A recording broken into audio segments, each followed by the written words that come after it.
Anda tahu mengapa kita harus mencegah perkawinan anak-anak? Perkawinan anak-anak atau juga disebut dengan children marriage itu sangat berbahaya bagi masyarakat kita. Mengapa itu berbahaya? Paling tidak ada 5 dampak buruk dari perkawinan anak. Yang pertama, perkawinan anak itu selalu membawa kepada terjadinya perceraian. Hampir dapat dipastikan perceraian di Indonesia yang tinggi ini salah satu penyebabnya, bahkan penyebab utamanya itu adalah karena mereka menikah pada usia yang belum dewasa. Perkawinan anak itu adalah perkawinan yang terjadi ketika seseorang itu masih berusia anak-anak, yaitu di bawah 18 tahun. Karena kesepakatan nasional maupun juga undang-undang internasional kita menggariskan bahwa kedewasaan seseorang itu baru dicapai pada usia 18 tahun. Karena itu perkawinan yang terjadi di bawah 18 tahun itu disebut sebagai perkawinan anak-anak. Masalahnya adalah undang-undang perkawinan kita masih menggariskan minimal usia perkawinan bagi anak perempuan itu adalah 16 tahun. Sebetulnya undang-undang perkawinan kita ini menyalahi ketentuan nasional kita mengenai hak anak dan juga ketentuan internasional mengenai usia anak-anak. Karena itu negara mengizinkan perkawinan di bawah 16 tahun itu sama dengan negara mengabaikan prinsip-prinsip pemenuhan hak-hak anak yang amat penting. Tadi saya katakan salah satu dampak buruk dari perkawinan itu adalah perceraian. Kalau kita melihat angka perceraian yang tinggi di Indonesia dan kita melihat fakta di lapangan, itu salah satu penyebabnya adalah karena mereka menikah pada usia anak-anak. Dan perceraian akhirnya menyebabkan banyak masalah-masalah sosial yang terjadi berikutnya, berentetan dengan perceraian itu tadi. Dampak buruk yang kedua itu adalah karena perkawinan anak itu banyak menimbulkan persoalan domestic violence dalam rumah tangga. Mengapa itu terjadi? Karena mereka masih anak-anak. Perkawinan membutuhkan kematangan, bukan hanya kematangan fisik, tapi juga kematangan psikis, kematangan mental, kematangan sosial, bahkan kematangan spiritual. Karena itu perkawinan bukan hanya sekedar urusan biologis. Inilah yang perlu dipahami oleh banyak kita, karena perkawinan anak-anak itu banyak sekali menimbulkan problem domestic violence, kekerasan dalam berbagai bentuknya di masyarakat.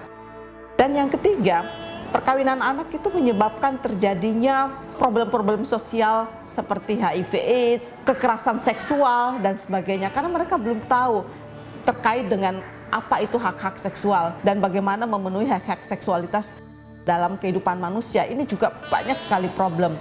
Dan yang keempat yang paling problematik menurut saya adalah bahwa perkawinan anak itu juga menimbulkan masalah-masalah terkait dengan kesehatan reproduksi.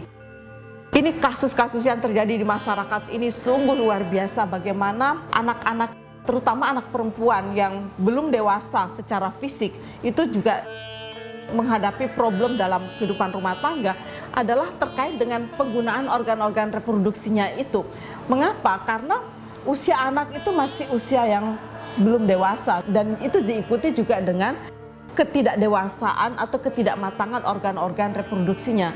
Mereka anak-anak yang masih sangat muda usia itu hamil dan itu berisiko dengan organ-organ reproduksinya. Terjadinya kematian ibu melahirkan, juga kematian bayi-bayi di Indonesia itu antara lain salah satu dampaknya adalah karena perkawinan anak-anak, perkawinan di bawah umur, perkawinan di bawah usia 18 tahun. Ini kalau kita melihat bahwa secara psikologis atau secara medis bahwa kehamilan, melahirkan itu membutuhkan organ-organ seksual yang matang. Karena itu dalam banyak kasus ketika anak-anak itu sudah hamil, melahirkan pada usia yang sangat dini itu sangat berisiko pada organ-organ seksualnya dan ini menyebabkan timbulnya berbagai problem terkait dengan kesehatan reproduksi mereka. Saya melihat bahwa di Indonesia ini problem kesehatan reproduksi itu lebih banyak dipicu oleh perkawinan anak-anak. Dan yang kelima, tingginya perkawinan anak itu juga menyumbang pada tingginya kematian ibu melahirkan di Indonesia, tingginya AKI. Karena itu saya kira Kementerian Kesehatan, ya BKKBN ini mempromosikan tentang penghapusan perkawinan anak-anak dengan jalan mengusung perubahan salah satu artikel, salah satu pasal dalam undang-undang perkawinan kita tentang usia minimal bagi perkawinan. Kami mengusulkan bahwa usia minimal perkawinan bagi anak-anak remaja kita adalah minimal usia 19 tahun. Dan itu usia yang sama bagi anak laki dan anak perempuan.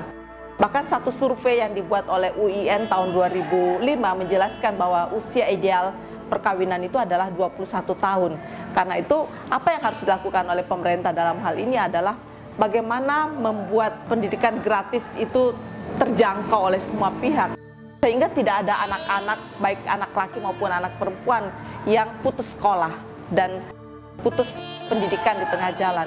Karena kita berharap bahwa mereka akan menikah setelah mereka menyelesaikan pendidikan minimal SMU. Sehingga mereka punya bekal pendidikan, punya bekal keterampilan yang akan mengantarkan mereka menjadi ibu, menjadi ayah yang lebih bertanggung jawab dalam kehidupan sosial mereka.